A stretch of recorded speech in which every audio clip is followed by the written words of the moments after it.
I'm gonna skip saluting the flag. Do a That's roll okay. call to make sure, just for the record, Jen, who the board members are. I have, Sure. from the board, I have Jen Ansaldi, Here. Jerry Doherty, Here. Kate Fournier, Here. and Micah Burhart. Here. And then from the SAU office, I also have Lily Gilligan here. And then some assorted guests. Oh, welcome, everybody. All right, so approved minutes from 8/17/20. Motion. So moved. Second. Great, thank you. Any changes? Not for me. Everybody good? All right, all those in favor of approving the minutes from 8/17/20? Yes? Jen, Jerry, Yes. Kate, Yes. and Micah. Yes.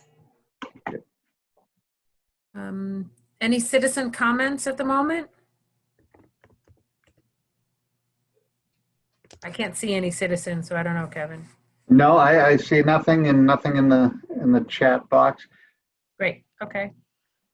Presentation of school programs, FYI items. No, we'll get to those under administrators' reports, I think, unless Gail, you have something. No. Okay. Tuition contract high school. Did I see a message go out the other day that there was going to be a meeting coming up? So yes, there is a joint board meeting between SAU 9 and SAU 13. Yep. And that's on Thursday night. And I know a topic of conversation will be the cooperative planning committee. So that will just be kind of an organizational piece. And then from there, hopefully we'll get the invitations out to everybody on the co-op planning committee. Great, okay. Thank you. Instructional issues? Not Nope. right now, no. Yeah, none, good, okay. Personnel, FYI appointment of Gloria Brennan as long-term substitute teacher. Motion? Or is this an FYI? We already. An FYI, so at your previous meeting, you had authorized Gail Dembowski to get some help to keep the cohorts small and provide some additional instruction. So you have two folks, Gloria Brennan, who is a longtime educator in the Valley, who loves Jackson, and she has a lot of experience. I'm sure Gail will speak to that. And then you have Delaney Kennedy as a long-term substitute aide, and she's working up to 20 hours a week. So those two met with Gail, met with myself, and Gail can speak to how they're being used under her report, I guess, or now, either way. Gail, did you want to put anything in there? I guess that Gloria, as you said, has been subbing for us for several years. She was known to us, and her love is younger children. She and Miss Melissa, who's placed in her classroom, have hit it off famously, and they're planning lots of really fun getting to know you welcome activities with the new kindergartners and the first graders. And Kristen has been really generous with her time, making sure that Gloria has the curriculum and the goals and so forth for the SAU 9 curriculum requirements and so forth, and some of the methods and practices that she had been using. So she's been great, and want to thank her for that too. And then Delaney, she worked at John Fuller last year, and she is working in Jones 3-4 classroom. Like Melissa and Gloria, they are working very well together. Delaney is in for 20 hours a week and has been a nice addition to our faculty. So they've both been really wonderful. Great, thank you.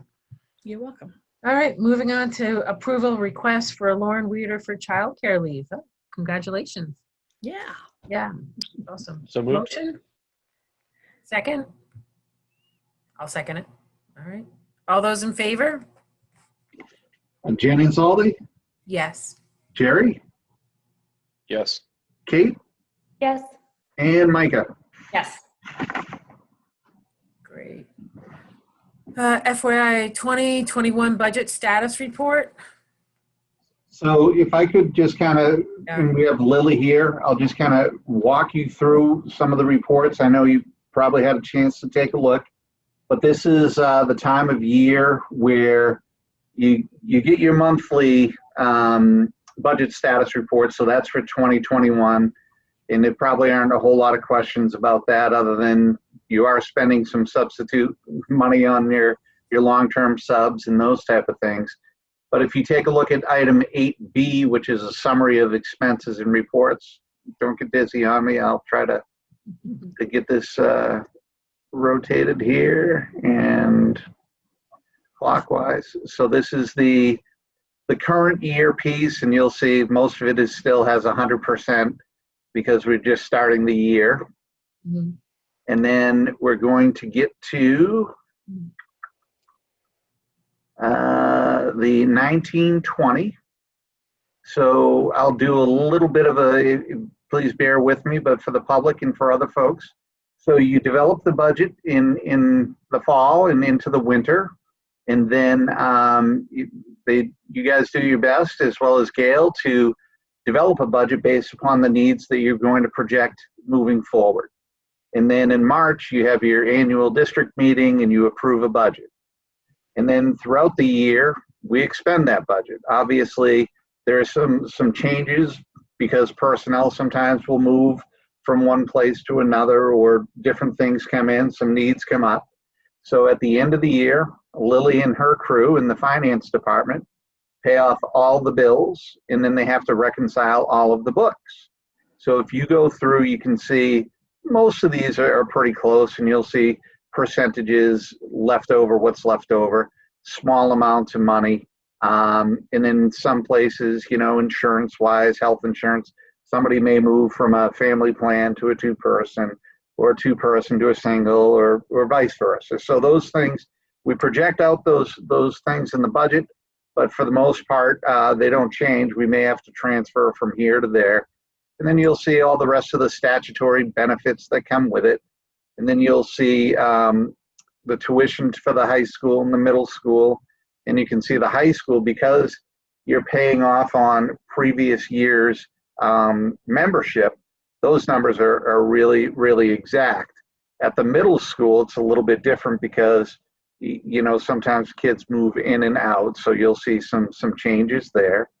And then just kind of walking through the supply budget. And because we did close down in, March, there are some lines that probably didn't get expended simply because there wasn't a need to expend those. So I think the staff and Gail did a good job with that. Micah, did you have a question, or are you stretching? Okay. So you'll see down here, it says the amount remaining, and you had $140,000 within that regular education budget. And then you can see some special education pieces. And these are really, special education, I would say, is one of the more difficult things to budget for so far in advance because there are so many changes. But you did a really good job, and $4,000 at the end of the year. And then ESOL, co-curricular. So if we continue through, and if you have questions, we can do this, but I think I just wanted to make sure you had a good understanding of that. And then we'll get to the final bottom line here. And you can see of the expenditures, what you budgeted and what you spent, there was a difference of $240,898. So, in a budget this size, that's a good number. So you try not to overexpend your budget. This year, you're going to be a lot tighter, I would imagine, just because of increased costs. But that's a number to keep in mind, that $240,000. And then you have your revenue.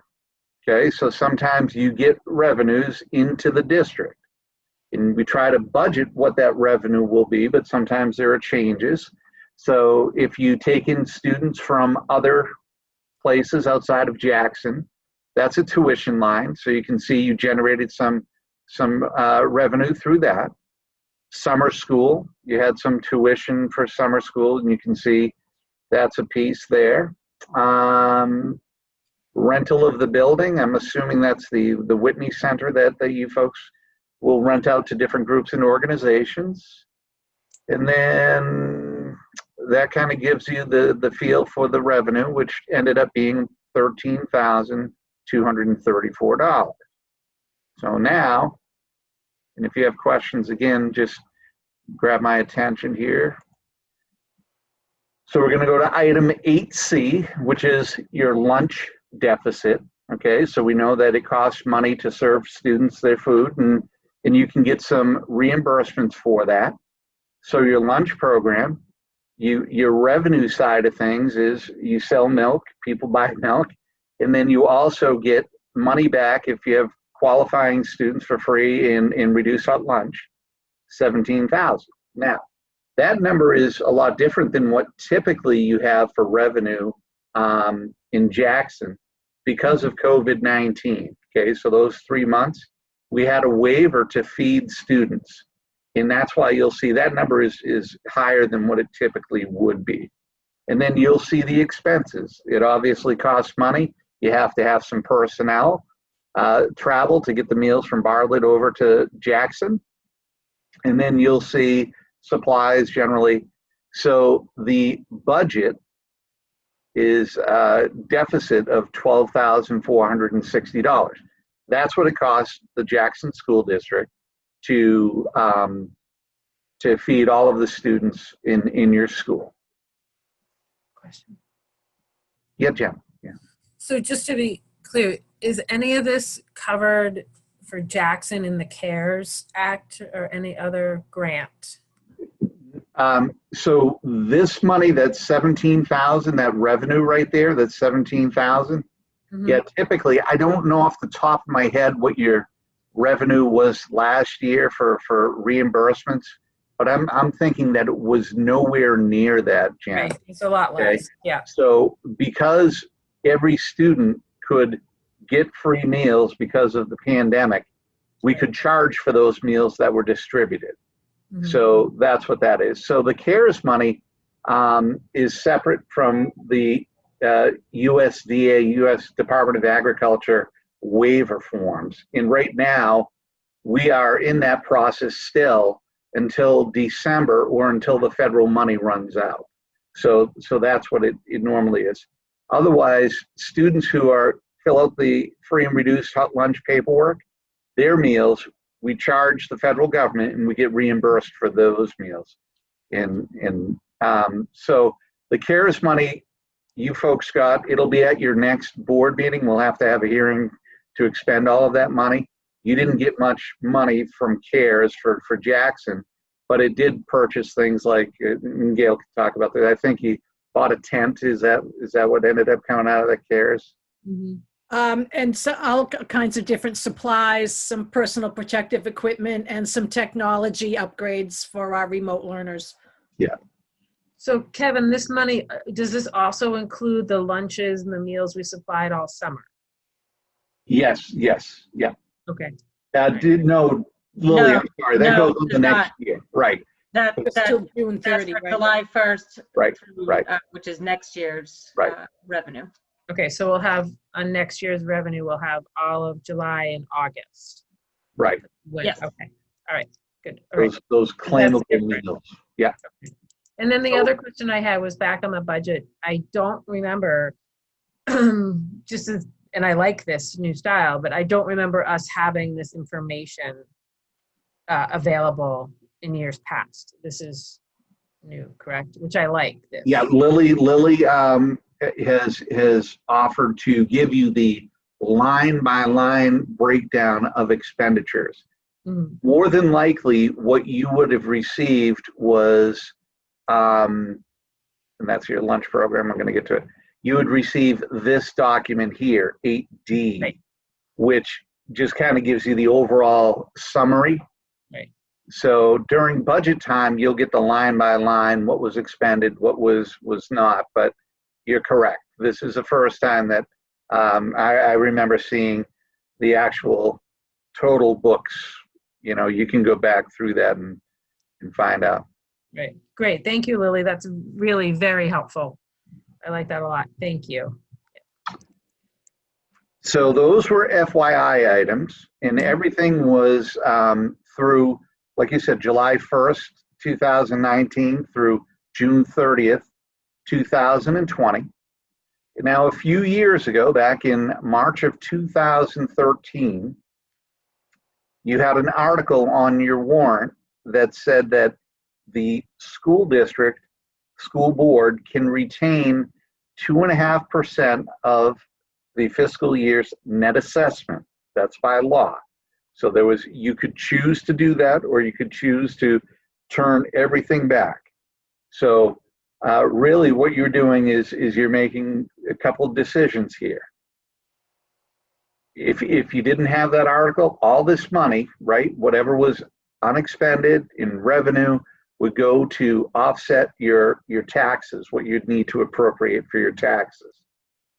What this article is that was passed says you can keep 2.5% of the net assessment. So that amount is $65,414. So all the things that we just talked about, the general fund balance is $280,474. Okay, that's what right now you folks have not expended. That was budget. Last year, you folks, the Jackson School Board, kept $25,000. Okay, out of the unexpended fund balance. Now, what can you use this money for?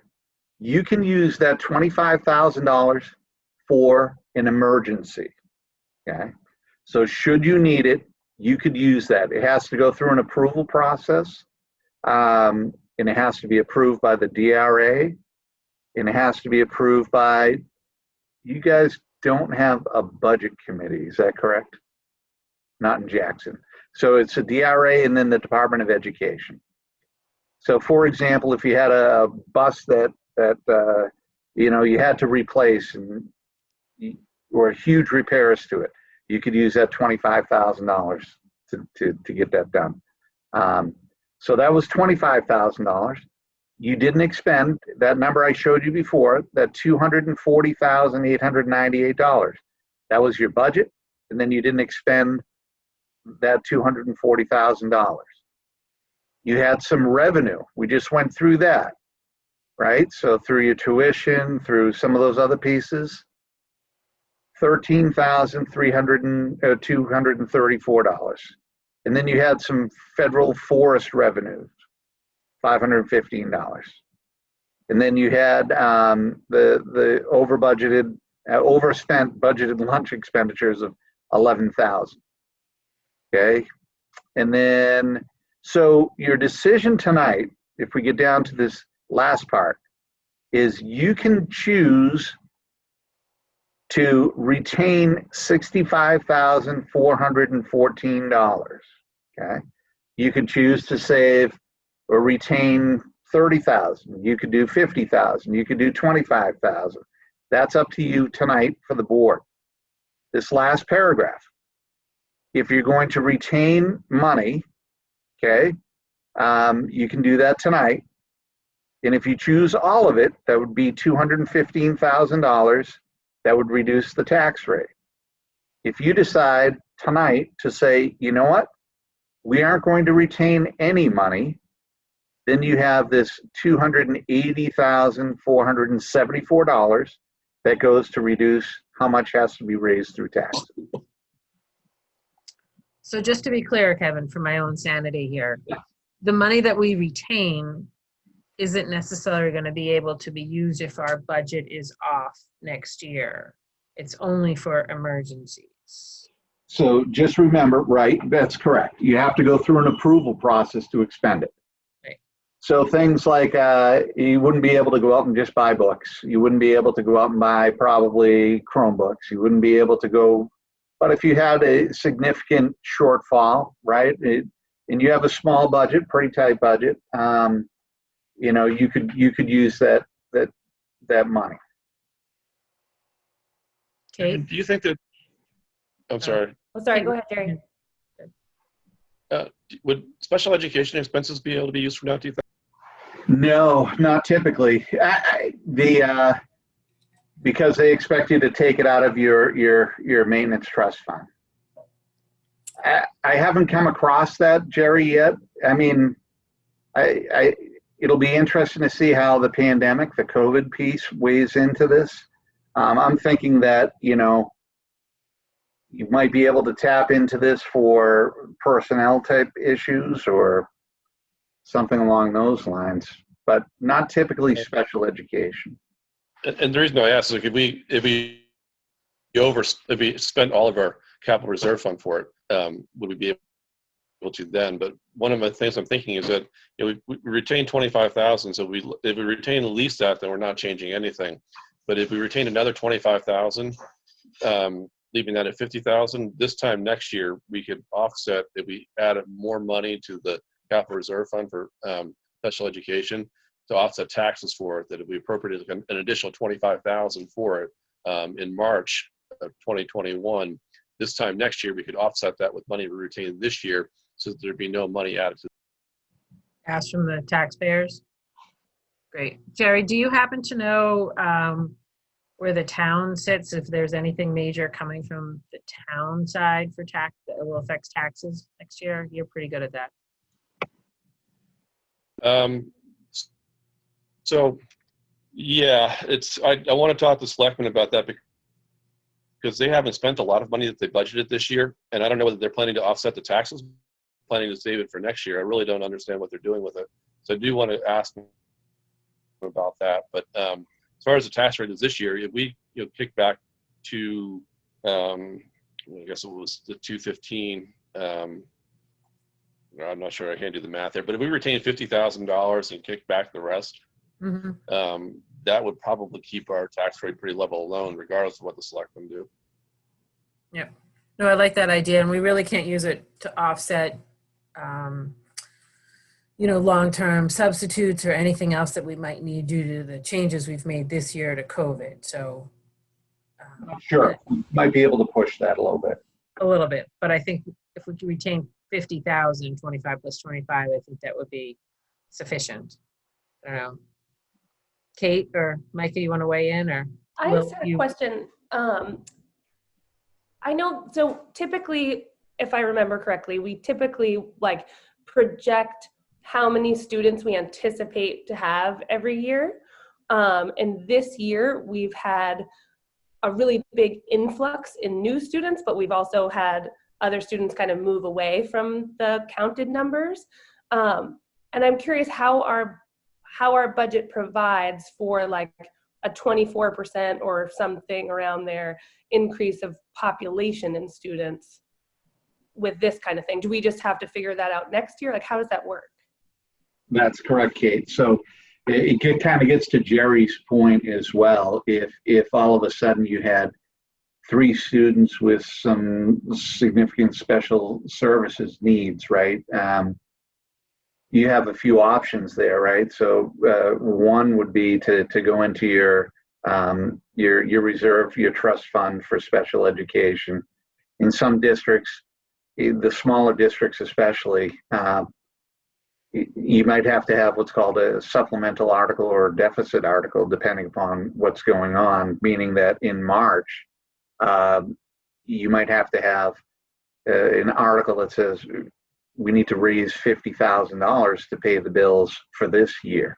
So yeah, unfortunately, that's part of the tough part about budgeting and projecting out those things, especially like you said, with a bigger budget. In Conway, you can absorb some of the variability of those things because you're talking millions of dollars just in salaries and health insurance that sometimes there's some predictability that you're going to have some money there. Your budget is a little bit tighter, and it is more difficult to project out 18 months in advance from the time it's accepted to the time that June the following year comes around. Lily, I don't know if you have anything that you want to add. I was just going to ask Lily Correct what my mistakes. I did want to say one thing. It sounds like the belief is that you are keeping the 25,000 that was retained last year. I just want to make it clear that that goes away. That $25,000 is now gone. So what you're retaining is a maximum of $65,414. That fund balance doesn't grow and grow. I just wanted you to know that.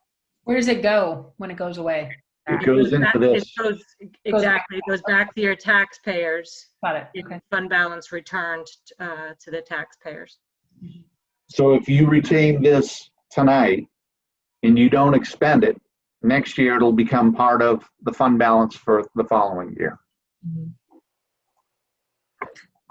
So with that in That's fine. mind, it makes sense to keep the 65 and return the rest to the taxpayers, including the 25.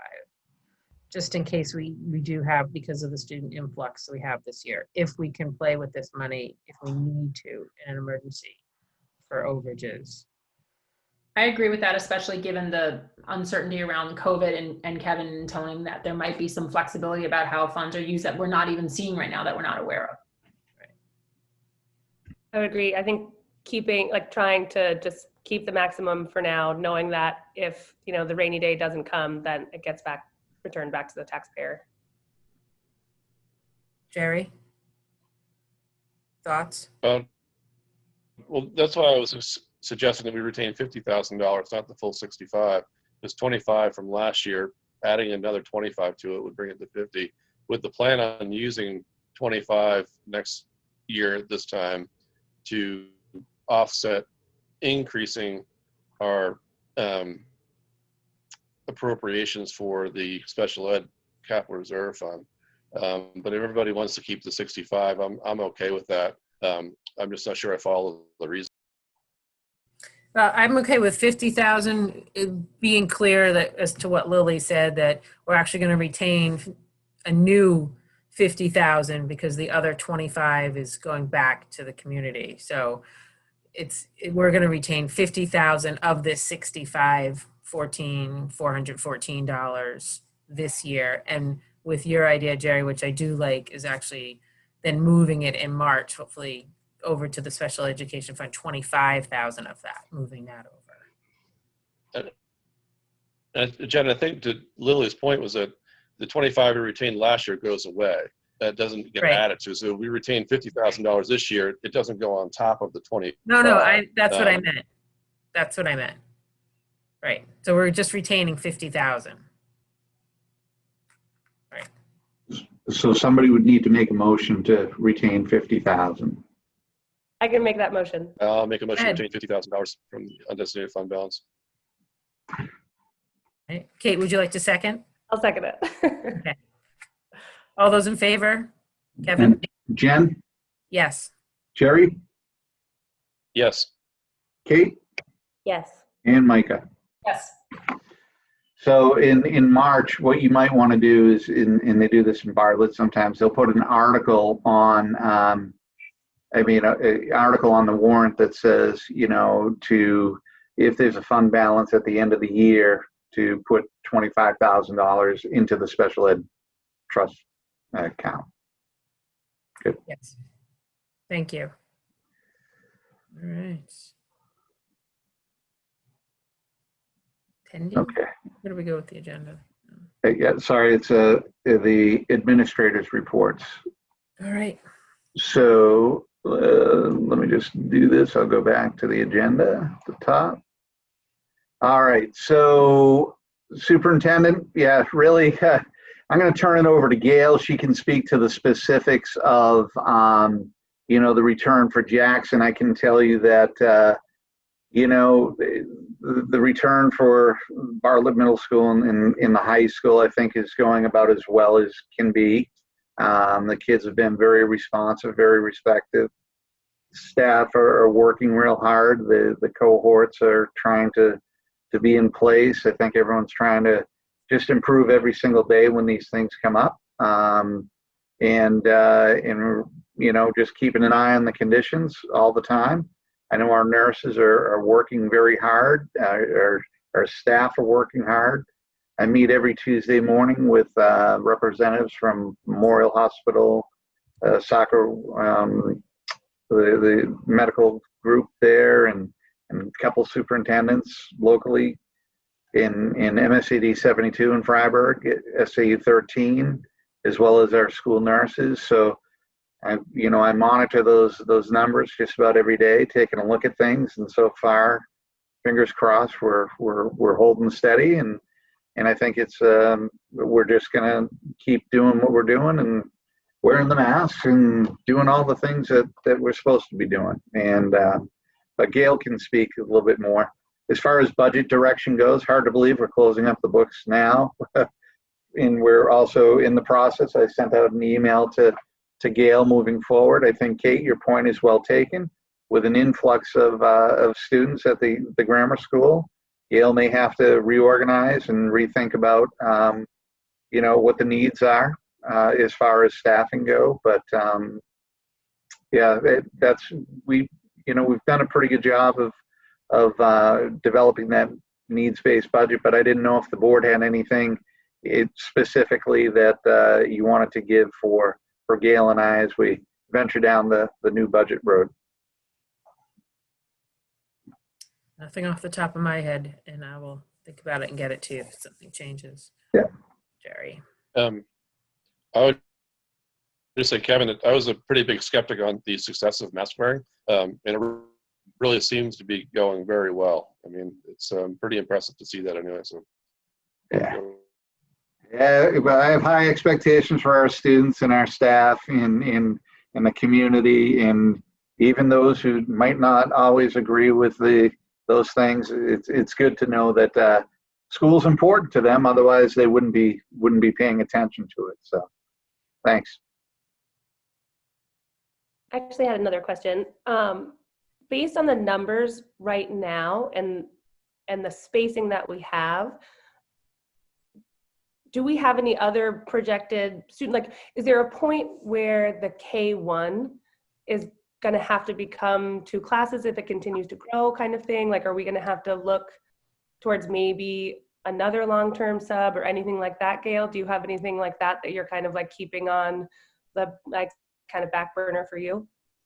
I mean, I'm sure you have a lot of those things, but we get reports from Gail Yelanesian, the preschool coordinator, and Nora Beam is our census person. She kind of puts her feelers out into the community to see who's coming up in preschool. We're about 4 or 5 years out in terms of who's moved into or who's been born in Jackson, as much as we can without knocking on every single door, but we really try to do that. So we have a good idea of the incoming kindergartners each year.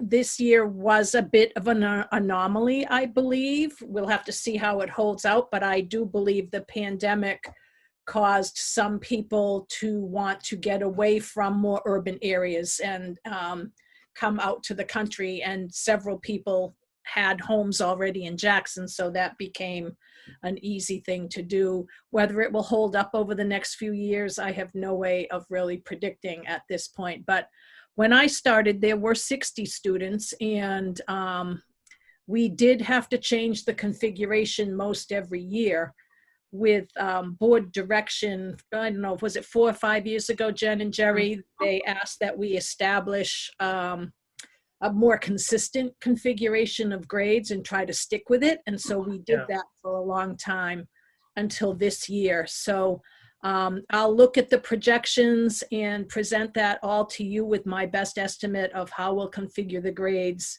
and look at the space as well, and make a determination about what we need to go forward. That's awesome. I wanted to also bring up a piece of it from the facilities committee, which Keith was a part of, and now we're going to need someone else to step in there. And do we want to, come back and more aggressively pursue, given distancing and moving into winter, using the other spaces that we're not using in the school? And is that something, given not only the growing numbers, but the need for people to have more space? So I think Kevin and Gail, when you're looking at the budget, that'd be really good to look at. And I'm not even sure potentially those funds that we're saving, if there's a way to use, if we move toward a plan like that, could we use some of those funds if we want to make some adaptations? Because again, they fall under the COVID umbrella for improvements to be able to give people more space at school. Micah, that's actually on my list tonight of things that I wanted to ask about when it got to board member kind of questions. Oh, great. Because I do know that we had that architect kind of funding that we all approved last year, which was exciting. And I don't think we had any idea that we would be having this kind of conversation about space and spacing. I think it was with a lot of different intentions than this. But I'm curious about, because I know like so many things we've just kind of tabled from the conversation at the moment, like a playground. Who has time to talk about a playground? But I think that those funds are there. And I do want to continue that conversation about thoughtfully using every bit of our beautiful grammar school space. Great. So my take on that, and I'm obviously the newest board member, but when I joined the board, I'm on the facilities committee. Keith was the person who was on it, and we haven't been able to have meetings. So it's a blank slate. I would love someone, I know Jerry, you used to be on the facilities committee. Is it something that you could step back into so we could start looking at this more seriously as an open invitation? I think that would be really helpful. But right now I'm the only board member on it. So it would be great to get someone else. And I think I would love to spearhead that. Yeah, I'm happy to jump back into it, Mike. Awesome, Jerry. Thank you, Jerry. I think you bring so much history of like, oh yeah, that question's been asked already. And I think that's super helpful to have your kind of perspective is great. Thank you, Jerry. Great. I think we got off a little. I think we're at Gail is giving her report. All good conversation, and we'll have it again in a few minutes. Well, this was also part of inside the budget, so that's where it came up. So no, it's perfect. Yep. Yeah, land Kevin and Gail to keep looking at that as you guys are looking at the budget. So. And I do think it's a really great idea to get that committee looking at facilities and usage again. We have been using the Whitney Center every day now for extra space for the cohorts. I know the Whitney, Friends of the Whitney are, concerned about that. They're being very patient and being okay with it for now. But I think in the long term, there's going to need to be conversations about space. As you see, I gave you the updated enrollment numbers. And if everyone came to the building, we would have 54 students in the building. So it's been a significant, I found my May projection of 39 as the number of students that we expected. That would be including remote learners and kids who are out at home school for now. So things have gone remarkably well. I want to thank all the parents publicly, the pickup and drop off and the submitting the screeners every day. I know I haven't had to get kids ready for school for a long time, but to get kids up and dressed and in the car with their backpacks and then take their temperature and go online and fill out the screener and all that can make for a pretty hectic morning. But for the most part, people are following through. The kids who have not had their screeners done are accepting having their temperatures taken, and everybody seems to be going about the business of all of this in pretty good humor.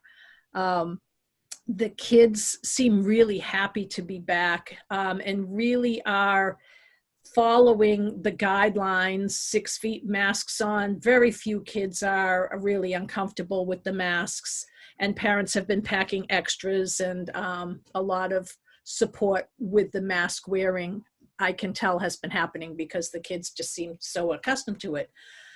The outdoor spaces have worked super well. The outdoor classroom, you may see in the back of the field that there are these structures arising. That is our 6th grade, 5th and 6th grade actually, building wigwams to go along with the survival unit that they're doing. So they've been spending almost all day outside building these structures and having conversations about the radius and the circumference and the diameter and how to bend and support weight with different sticks. So it's been math without knowing they're doing math. That's awesome. The one kind of need or things that we have to work on still are getting our staff some lunch breaks and things of that nature, because we've got the cohorts all set, but we used to all share the kids at lunch and share the kids at recess so that others in our building could take a break. we're trying to really stay true to the cohort model. So certain adults are assigned to certain groups. So we're trying to get a little creative with the schedule and see how we can make that happen. And there is some service delivery kinds of scheduling, again, issues, nuts and bolts things that we're working on.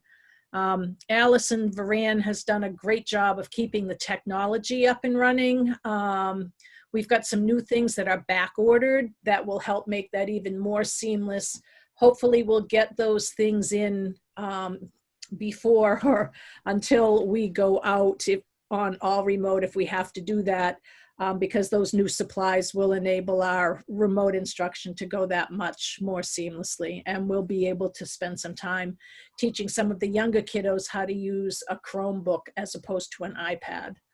In the spring, we found that the Chromebooks were really much better in terms of delivering any kind of video content or shared screen, and those kinds of things were tricky on an iPad. So overall, I think it's gone really, really well, much better in truth than I expected. It's been very smooth. And again, the kids are happy, and that's what I think I'm most excited about, the fact that the parents seem to be happy or satisfied with the way things are going so far, and the kids seem really happy.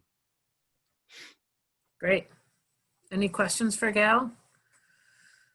Other than excellent job, Gal, for you and the staff, really above and beyond. So keeping your patience, making sure it's all working for everybody, and the sacrifices that you guys are making to make sure that everybody stays safe is greatly appreciated. Thank you. Anybody have any questions for Gal? Thanks for all your work and everybody's work with this, Gail. No. Yeah, I just wanted to say thank you also. It's been such a great effort to get to watch how beautifully it's going every morning, when I think I might be the only one of us who get to walk down there every day, a couple times a day. But it's really great. And despite everything, it's very cheerful, and it still feels like our little school with a big heart, which is super important. And I think that, Gail, I just want to say, I know that every year is really heavy lifting to get everything off the ground, but I think this year has been extra. And I know, like, people like Susan, all the onboarding of all of the parents and all of us families, she is totally crushing it.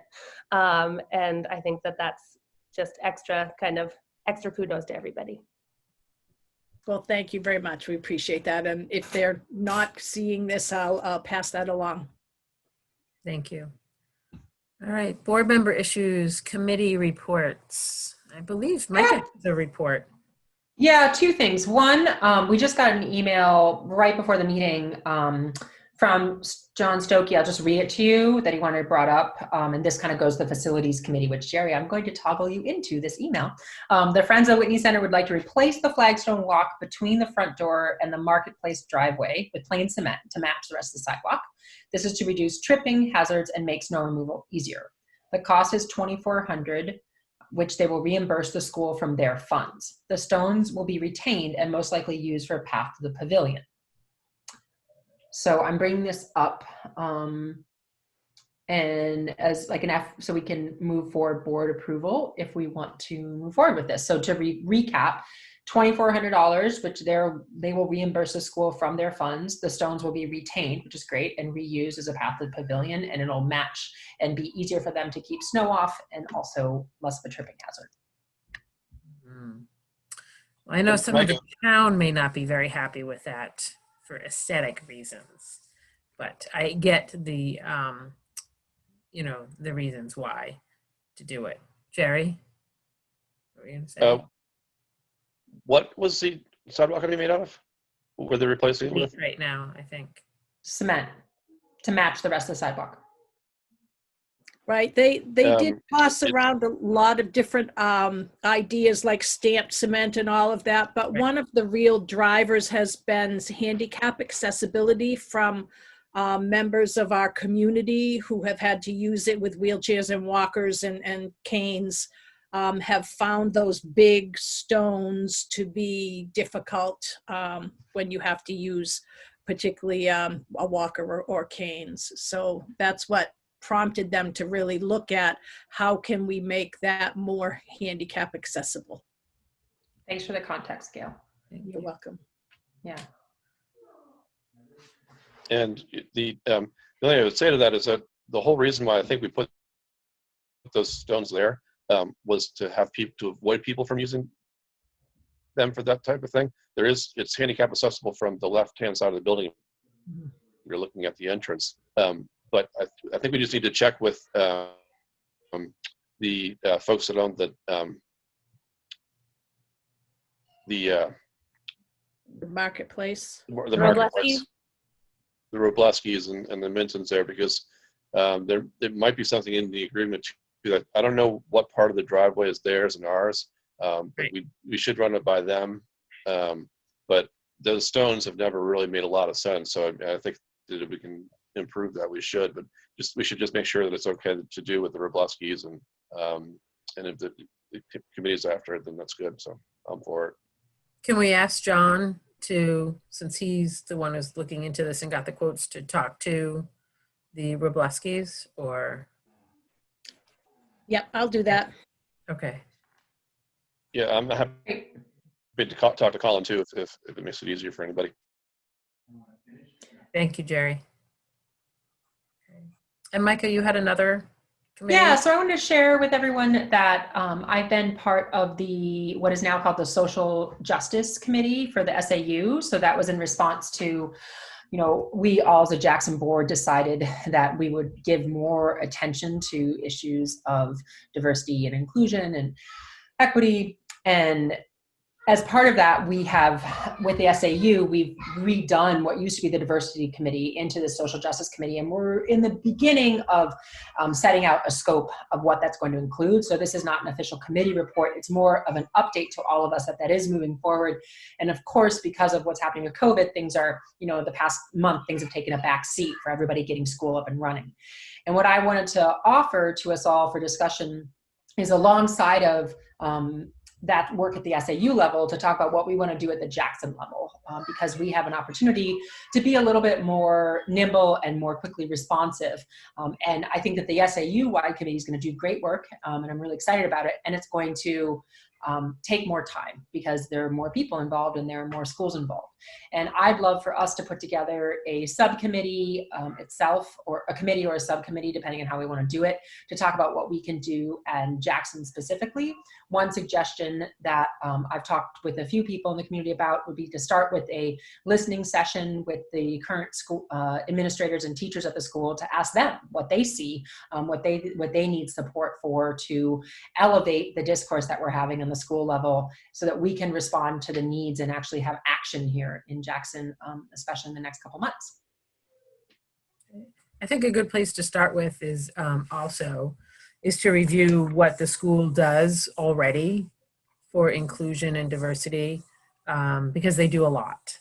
Exactly. In the Jackson area, and some folks may not know that because it's already embedded in our culture here in the Jackson community, and they already do a lot of things that just go kind of unnoticed. Because I had talked to Gail about this a while ago, and there were some things that were going on that she specifically makes sure that happen in our school that I wasn't even aware of. So I think a good place to start would be to bring in what we already do, and we can meet with Gail and the staff about what we already do, and then to pony onto your idea is to see where there might be other things that we could add into and what they're looking to do moving forward. So I'd like to recognize that the school has done a lot in our community already in the past to do inclusion and all of those things that we want to do, but then looking to see if there's anything more that we would like to do. Excellent. I think that could all easily be part of the discussion. Would anyone, I'd love to be, and I think it would make sense given that I'm working with the SAU committee on that committee. Would anyone else like to be part of that? I would like to, but I can't say yes. My husband will kill me right now. So. Okay. I'd be happy Hey, to Jerry? have a conversation. Yeah, I don't know that 3 of us can do it. I think, do we have to be in pairs of 2? We can never be 3, correct? Right. Right. Me It's too. better. Okay. Yeah. And I will try to find a teacher, because I think that classroom perspective. We want it so much. And perhaps Victoria, who is, in charge of the bullying and all of the, a lot of the curriculum comes through the guidance curriculum as well as the social studies. So I know we used to have a social studies member, but I'll see if there's anyone on staff who would be Great. interested in joining you. Yeah, It awesome. sounds like, So I'll, is it the greater community too, Micah? Sorry, that with some like library support and things like that to really team up and do some really nice work? yeah, I've talked to Meredith and she's expressed a fair amount of interest. So I think we could think about bringing her in as well. So I'll take the lead and I'll follow up with Gail, Kate, all of us there, and then we can make sure we're taking the right steps. And that's great. If you could find me a Thank you. staff member, I could do another committee. So, What do you mean? Okay, I'm a delegate. J-Town, yeah. They could, yes, perfect. all right. Any other board meetings going on? I know that there was or will be one in reference to the buses. I don't know if we want to wait until we have the joint meeting with Bartlett. I know there was some discussion about the Jackson buses are only taking Jackson students right now, and looking at possibly admitting or allowing some of the Bartlett students to ride, as we've done in the past, the Jackson buses, now that we've been in school for a little while, and we know where our situation is, keeping the social distancing, as well as there's enough room on the buses to accommodate the social distancing. It seems there's some kids that are riding or being on the bus an extra 30 to 45 minutes. And that's a long time for the little guys to be on the bus. And if we can make some possible changes to the bus routes to accommodate the kids as we've done in the past, with keeping our current COVID situation under control, I think we should look at that to make those kids' lives easier.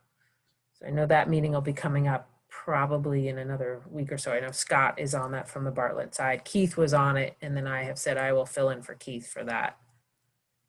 So any question or discussion on that or concern? Anything? Oh, sorry, Jerry, go ahead. That's it. I would be in favor of seeing if we can get, share some of the bus routes again, if it's possible. If that's a recommendation that would come down from Kevin and Jim, and if it works out, I'd be in favor of it. But And we're talking a really small percentage of the kids. I think there's like 5 or 6 that it's really impacting. Kate, what were you going to say, hon? Just one of the things I wanted to talk about tonight is just to really define as a group, because I know that we've had some conversations about, I know we've tabled all of this board meeting in person for the foreseeable future. And I just want to kind of talk about our Jackson board as a whole and our leadership not meeting in person, kind of like for Gail, having the ability to really stay with only her staff and her students and not travel about the community, and being kind of exposed to other groups of people in our school community, and that we really drive forward in a remote setting, so that we're not kind of commingling, so that, that our kids are back in school now, and because they are back in school, we all need to do everything we possibly can to keep them there, which means not gathering in our community and staying home. It makes sense from that perspective, but I would still like to see what we can do about the kids with the buses, if we can. And I thought that was happening next month. Well, I don't know if we can move it along faster for the kids. A month is a long time for them to be riding the bus, an extra 30 to 45 minutes to see what we do. So I think we're going to meet a little bit before the next meeting, the bus committee. So, and come up with some ideas, and we might pass that around to the board. Can I just ask that the parents of those Jackson kiddos who are on that bus have some input into that conversation? Absolutely. Yep.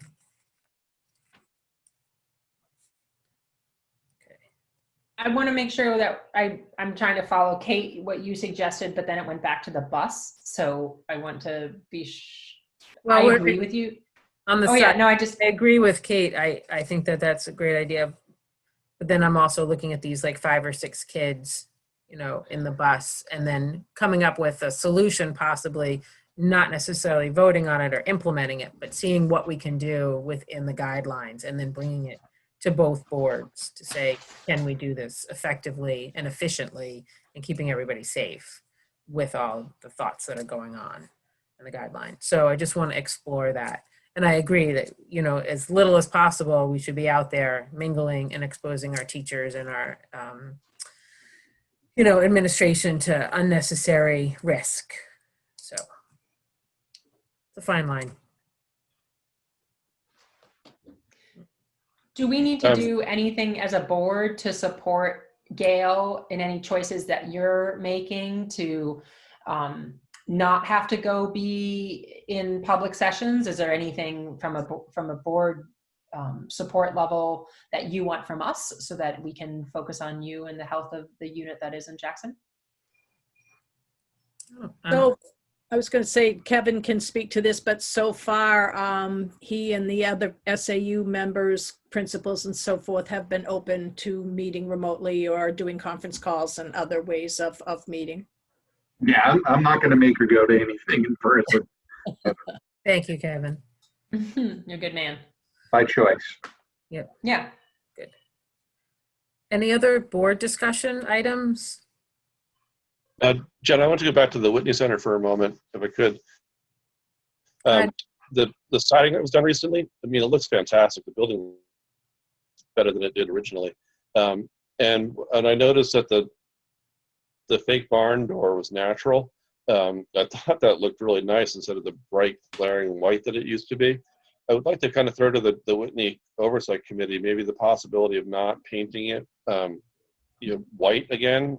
Maybe consider something else like a transparent stain. Could even be a white transparent stain, or just leaving it natural, or maybe like a weathered gray stain. Just something else other than the bright white. Because that, I mean, as you used to walk up to that building when the white door was there, you needed sunglasses sometimes. It was so bright. So just a suggestion, maybe they consider that anyway. I haven't seen it. I'll have to drive by, but maybe John can talk to them, or I'll be happy to talk to them. Do we have a member now? I don't think the Whitney Committee has a board member on it any longer since Jeff left. Because there was always a board member on that committee. So I mean, I can certainly relay it. I can certainly relay that message to them through John. But that just reminded me that we used to have a board member. I think I'm looking at it. I think Micah is actually. Well, there you go. There you go, Micah. Wait a second. No, you signed up. I got the document. Oh, okay. Hold the phone. I see it. It's right there. Right there. You see Maybe it's it. the replacement board members on that committee. Yeah, exactly. Should we move to our next step and we can think about all of the things that our new great board member is going to be doing?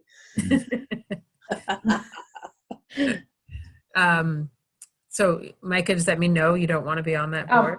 I mean, honestly, at this point, with the now doing the social justice committee at the SAU level and then also doing one for Jackson, it's feeling like quite a bit. So I'd love to be able to transition that. So if someone else wants to do it and the other pieces of the puzzle that I'm involved in, or I'm happy to sit in that space, which apparently I'm already occupying, and until we bring another board member on as well. I'm not gonna throw it under the bus. I can see what I can do, but I can't take on the committee, but I can talk to them. Jerry, what were you going to say? Did you want to do it?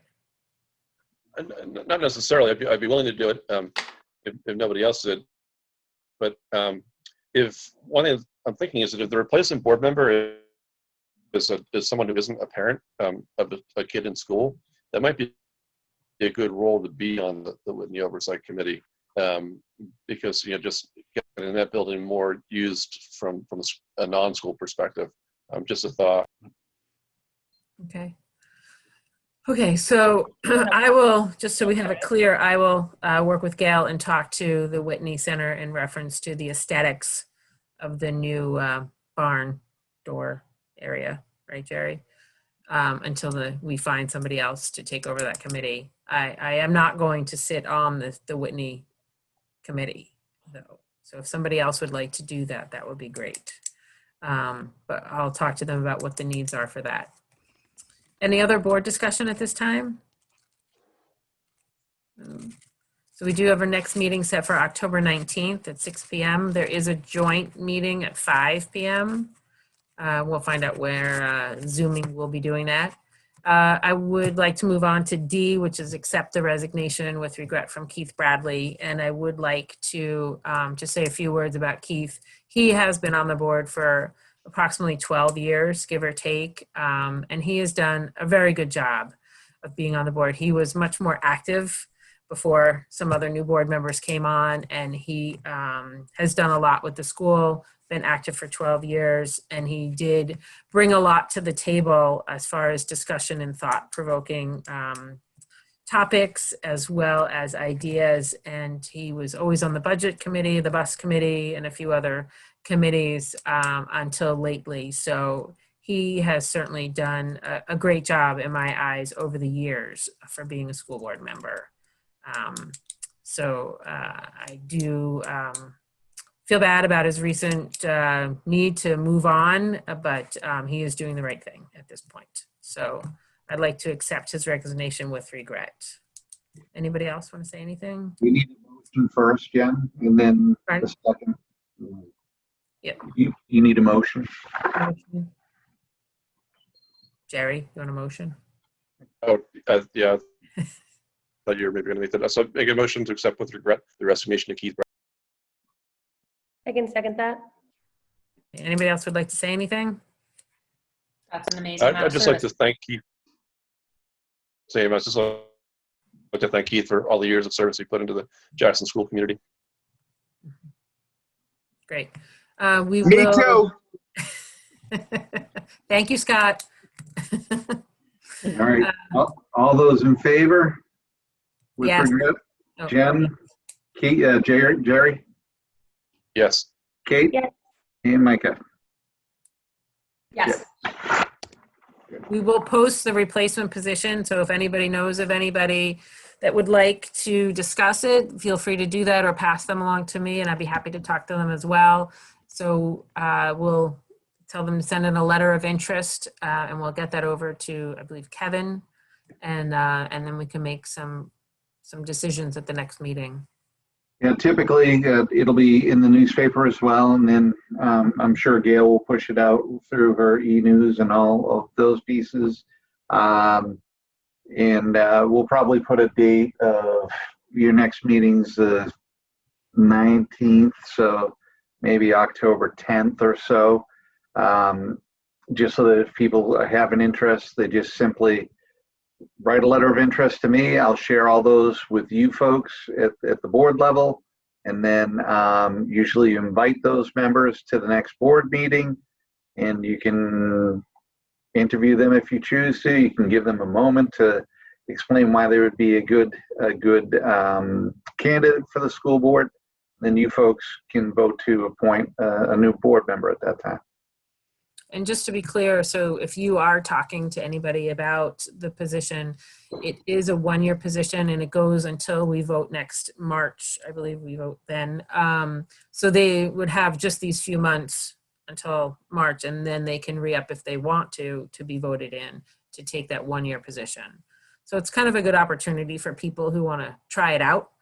They have a few months to do so, and before they're actually commit to being on, the voter ballot. So that's it. Citizen comments? Anybody out there? I can't see. What's anybody. Scott doing back there? Is he mopping his floor? He's eaten dinner so far. He made me hungry. I've been here since 7 this morning, Scott, and No, I'm actually making squash pie. You might have a taste of it. I'm cleaning the floor and yeah, very busy. I did ask him to move his camera. The camera's been stable. That's Thank why you. that's why that black screen is so handy. yeah. It's a cell phone. Oh. Any other citizen comments? No? All right, any non-public this evening? I have none. Thank God. Okay. All right. Make a motion to adjourn? Adjourn. Second. Motion? All those in favor say aye. Aye. Aye. Thank you all very much. Thanks, everybody. Good to see you all. Okay. Bye, thank you all. Bye. See you Thanks, everybody. Thursday.